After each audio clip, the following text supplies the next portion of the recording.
పెంపకం పథకంలో భారీ కుంభకోణం తెలంగాణలో ప్రకంపనలు సృష్టిస్తుంది. పథకం అమల్లో నిధులు దారి మళ్లించినట్లు ఈడీ దృష్టికి వచ్చింది. దశల వారీగా సూత్రధారులను, పాత్రధారులను ఈడీ విచారించింది.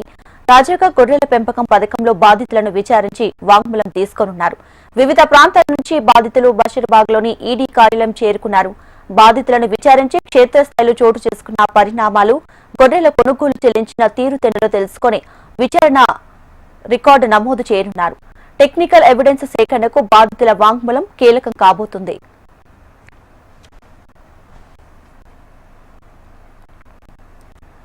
ఇక రైట్ గా తెలంగాణలో చోటు చేసుకున్న గొర్రెల కుంభకోణానికి సంబంధించి లేటెస్ట్ అప్డేట్స్ తో regional Hyderabad bureau chief Ramana సిద్ధంగా ఉన్నారు. రమణ,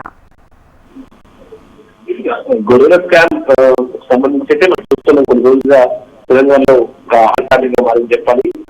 రాజకీయంగా కూడా తీవ్ర ప్రభావం ఈ కేసుకు సంబంధించి చర్చలు కొనసాగుతుంది. అంటే ముఖ్యంగా చాలా రోజులుగా ఈ కేసుకు సంబంధించి అంటే పెద్ద మొత్తంలో డబ్బులు నిబంధనలకు విరుద్ధంగా అంటే నియమ నిబంధనలకు విరుద్ధంగా ఈ డబ్బులని కూడా బయట విదేశాలకు పంపబడడం, అక్కడి నుంచి మళ్ళీ వివిధ ప్రదేశానికి తీసుకోవాలంటే వైట్ మనీగా మళ్ళీ మార్చుకుని తరలించినట్టుగా ఆరోపణలు వినిపిస్తున్న నేపథ్యంలో ఈడీ కూడా రంగంలో దిగి కేసు నమోదు చేసి ఆ రోజు కూడా విచారణ కొనసాగిస్తోంది. పలువురు సాక్షులు విచారించింది. అయితే బాధితులు ఇచ్చిన ఫిర్యాదుల మేరకు ఒక్కొక్కరిగా వారి స్టేట్మెంట్ రికార్డ్ చేస్తోంది. దానిలో భాగంగానే ఈ రోజు కూడా చాలా మంది సంబంధించిన బాధితులు, ముఖ్యంగా తెలంగాణ కాదు ఏపీకి సంబంధించి కూడా చాలా మంది గొర్రెల్ని వాళ్ళు ఇక్కడ అమ్మడం జరిగింది.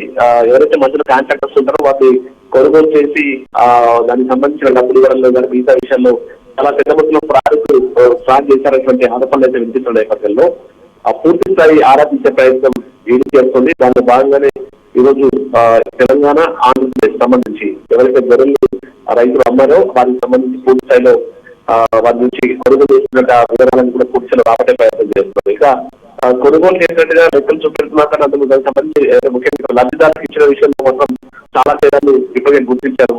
వాటికి సంబంధించి కూడా పూర్తి స్థాయిలో ఆరాధిస్తున్నారు. ఇప్పుడైతే ఇంకా ఈ కార్యాలయంలో సంబంధించినటువంటి ప్రస్తుతం విచారణ కొనసాగుతుంది. ఒక్కొక్కరు స్టేట్మెంట్ విచారణ చేస్తున్నారు. ఈ స్టేట్మెంట్ పూర్తిగా వివరాలు రాబట్టిన తర్వాత ఈ కేసులో ఫర్దర్ గా ముందుకెళ్లేందుకు ఇది ప్రయత్నం చేస్తుందో తెలుసుకోవాలి.